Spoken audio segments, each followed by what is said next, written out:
My question is 25 multiplied by 14. 25 and 14 are my factors, and I am looking to solve for the product. For my estimation strategy, I'm going to use a round up, round down method. I'm going to take my 14 and I'm going to round it down to the benchmark number 10.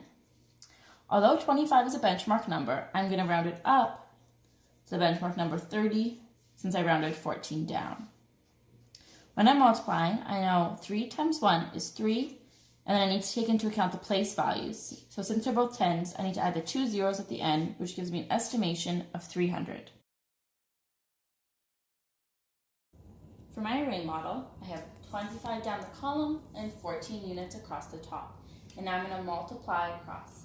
So I have 10 by 10 is 100, 10 times 10 is 100, I have 10 times 1 is 10, and I'm going to do that all the way across for all four.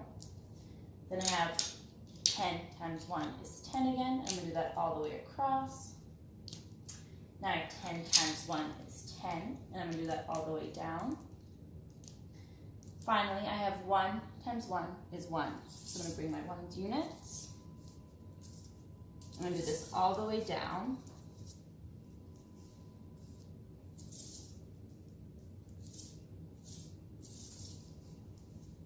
And now I have my final array product. Now to add up my product, I'm going to take my 10 rods, 8 10 rods, 10 10 rods, and trade it in for an equivalent representation of one flat. Now I'm going to bring my other 3 rods up here and then look at my units. I have 1, 2, 3, 4, 5, 6, 7, 8, 9, 10 units, which I can change in for an equivalent representation of one rod. Now I have 1, 2, 3, 4, 5, 6, 7, 8, 9, 10 units left, which I know I can trade in for another equivalent representation of one rod, which gives me a final answer of 350, which is very close to my estimation of 300. Now to show this pictorially, I have my 25 written down here and my 14 across the top. So it's the same thing, we're going to go 10 by 10 is 100, 10 times 10 is 100, 10 times 1 is 10, do that all the way down. 10 times 1 is 10, do that all the way across. 10 times 1 is 10, do that all the way across. And 1 times 1 is 1, so we're going to do that all the way across.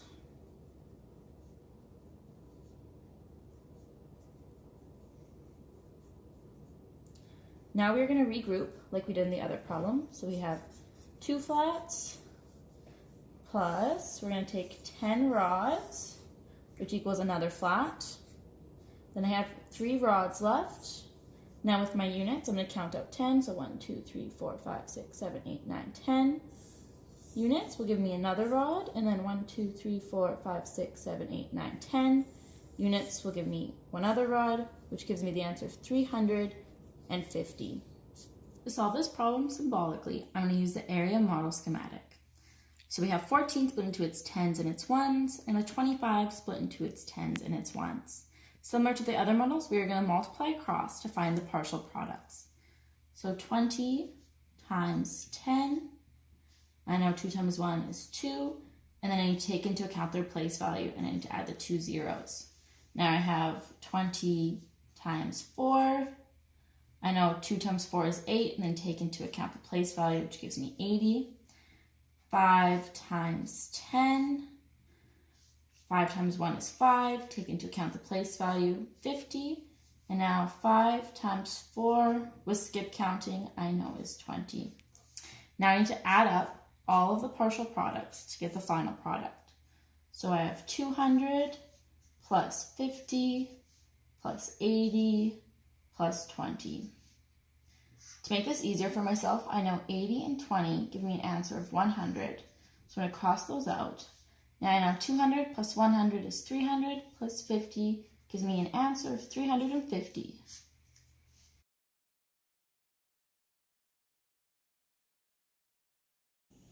For my personal strategy, I'm going to use the expanded form strategy. However, since I have the benchmark number 25 in my equation, I'm going to take advantage of this and not expand it into its tens and ones. However, since 14 is more difficult to work with, I'm going to expand it into its tens and ones.